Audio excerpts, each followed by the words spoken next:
नमस्कार दोस्तों, मैं अंकुर उपाध्याय स्वागत करता हूं आप सभी का आपके अपने YouTube channel share market analysis में।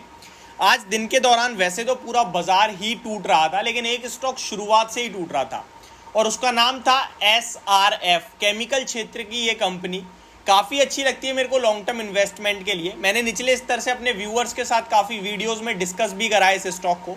आज पूरे बाजार में जो गिरावट थी वो तो थी, लेकिन केमिकल में कुछ एडिशनल गिरावट थी, चाहे वो SRF हो या फिर वो आपका आरती इंडस्ट्रीज हो। दीपक नाइट्राइट हालांकि मैंने देखा नहीं, लेकिन कल दीपक नाइट्राइट में एक जोरदार तेजी देखने को मिली हम सभी को। आज देखें तो गिरावट तो थी बट कुछ खास नहीं थी। और ये तीन की तीन केमिकल कंपनियां मैंने निचले स्तर से आप सभी के साथ काफ़ी डिस्कस करी हुई हैं। अगर मैं दीपक नाइट्राइट की बात करूँ तो 2150 के लेवल से बीते 2 महीने में आपके साथ डिस्कस किया है।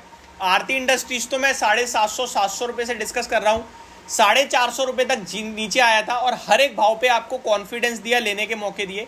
एवरेजिंग 550 रुपये के करीब की बनती है और आज वो भी 750 के करीब खड़ा है। SRF की बात करूँ तो 2200 रुपये पे डिस्कस किया था, ऊपर में 2700 तक गया, लेकिन आज एक ही दिन में 170 पॉइंट की गिरावट आई है और शेयर आगे खड़ा हो गया है 2416 रुपये पे।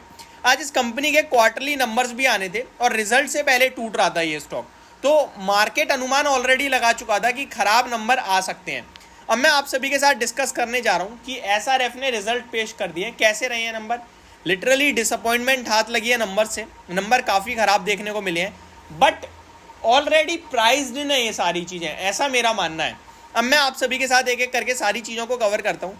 अगर मैं पर्टिकुलरली SRF को देखूँ तो मेरे को नहीं लगता कि कोई न्यूज़ वगैरह अभी तक मेरे को दिख रही है यहाँ पे।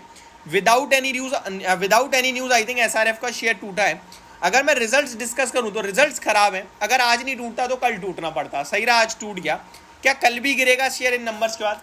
SRF मैं आपको बता दूं, रिजल्ट से ज़्यादा फोकस करना है इसकी कॉन्कॉल, इसकी गाइडेंस पे, जो अभी तक तो नहीं आई थिंक कल ओपन मार्केट में ही वो आपको देखने को मिलेगी। तो कॉन्कॉल कैसी होती है, गाइडेंस कैसी आती है, वो इंपॉर्टेंट होगी।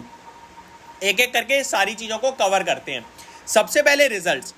कंपनी ने 560 करोड़ के मुनाफे के सामने 422 करोड़ का प्रॉफिट पेश करा है। तो आपको ये साल दर साल काफ़ी बड़ी डिप दिख रही होगी, राइट।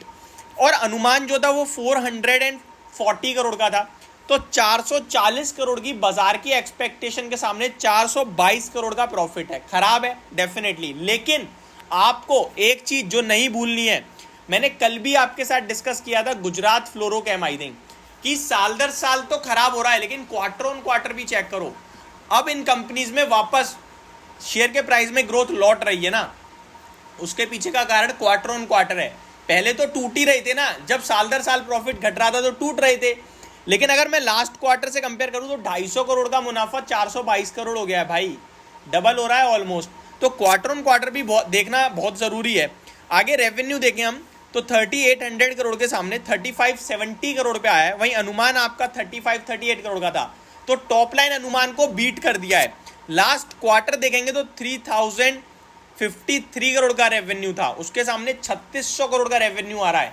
तो मेरे को लग रहा है ये नंबर अच्छे हैं, ध्यान से समझो बात को, ठीक है। आगे मार्जिन्स देखें हम तो 24.64% से घटकर 19.5% के आए हैं, जिसमें अनुमान 22% के समथिंग था। तो ये थोड़ा सा खराब लग रहे हैं, मार्जिन्स में डिसअपॉइंटमेंट है, बाकी तो सब ठीक ही दिख रहा है। कामकाजी मुनाफा 930 करोड़ के सामने 700 करोड़ का आया, अनुमान 779 करोड़ का था, लेकिन लास्ट क्वार्टर से कंपेयर करोगे तो काफ़ी अच्छा जंप है।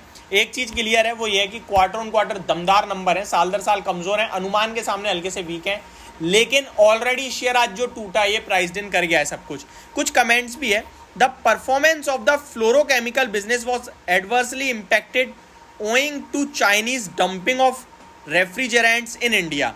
Sluggish growth in the agrochemical and pharmaceutical industry adversely impacted the demand for some key industrial chemicals. Sluggish growth in the agrochemical and वही यानी कि ग्रोथ नहीं है एग्रोकेमिकल और फार्मा कंपनी में, जिसकी वजह से ये डिमांड कम हो रही है और प्रॉब्लम आते हुए दिख रही है।